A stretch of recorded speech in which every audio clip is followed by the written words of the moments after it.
Hello, and so we begin our 10th week in the Greek of First John. So go ahead and see if you can translate that. And now it's my turn. So here's my translation. Little children, let no one deceive you. The one who practices righteousness is righteous, just as that one is righteous. This is a very interesting statement in the light of what is very popular in Christian thinking today.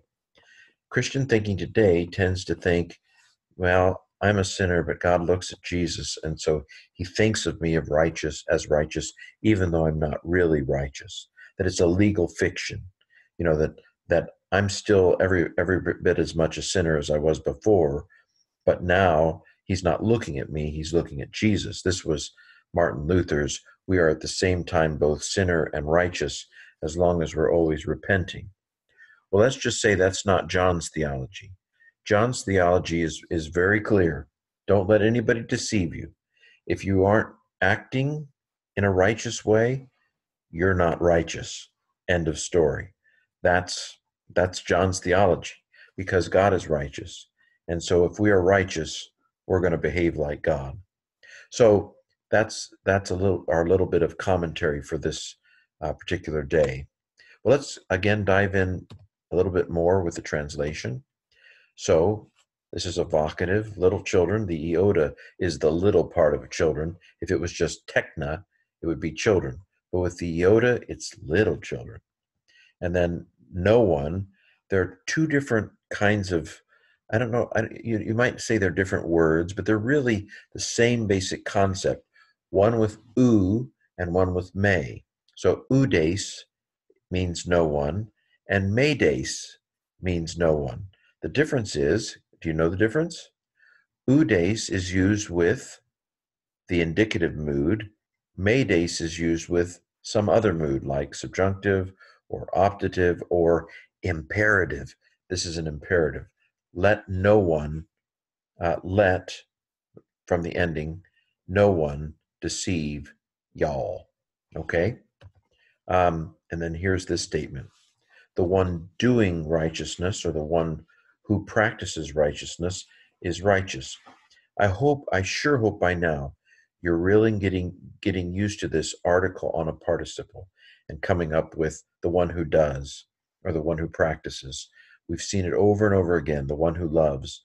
Again, I hope nail it down right now. Take a moment and have an intense Greek moment out in the Greek sun and fry it on your brain if you don't have it yet. Or email me or put it on YouTube questions if you don't get that part. Just as that one, demonstrative pronoun, righteous is, just as that one is righteous.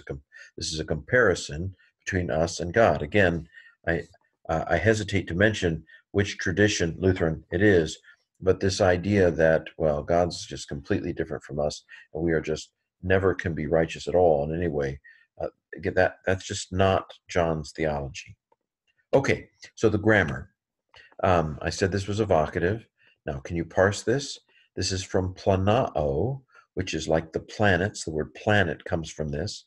Planets wander. The fixed stars, they thought stayed in place. It's just they're so far away you can't tell they're moving really, except, you can tell that they're moving across the sky. But those were the fixed stars. But there were planets that wandered. They didn't follow that same course. They wandered. And so let no one cause you to wander. Let no one deceive you. This is an imperative. The to is a third person singular. Let him deceive you, or let her deceive you. Let no one deceive you in this case. So we have a present tense, planao. All the letters of the present stem are there.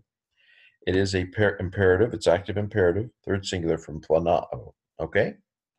So can you do this? Tell me what I'm going to tell you. What's the parsing of poio? Poio is a present active participle, and it's nominative masculine singular, and it's from poeo. Well, what's its function? Is it adverbial? Is it adjectival? Is it periphrastic? If it was periphrastic, it would have a form of the verb to be with it. Not there. It's not periphrastic.